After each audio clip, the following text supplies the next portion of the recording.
श्री कृष्ण कहते हैं, व्यक्ति को ज्ञान और कर्म दोनों को ही एक समान रूप में देखना चाहिए, यानी कि एक ही नजरिया रखना चाहिए। वर्तमान समय में यदि इसकी प्रासंगिकता को देखें तो कई बार ऐसा देखने और सुनने में आता है कि व्यक्ति बातें तो बड़ी बड़ी कर्म प्रदान करता है, लेकिन जब खुद वह उस स्थिति में होता है तो वह उन्हें भूलकर जो खुद के लिए सही हो बस वही करता है, फिर चाहे उसके लिए वह अनजाने में ही दूसरों का हित कर रहा हो।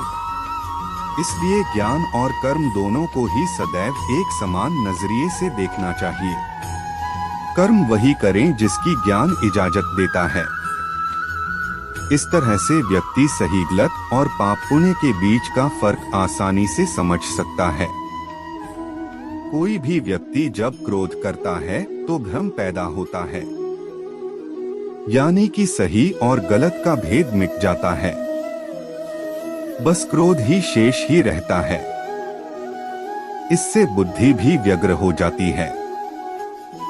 इसके बाद किसी भी सही बात का तर्क व्यर्थ जाता है और तब व्यक्ति के पतन की शुरुआत हो जाती है। वर्तमान समय में यदि इसकी प्रासंगिकता की बात करें तो किसी भी कार्य को करते समय यदि क्रोध आ जाए तो कार्य प्रभावित होता है।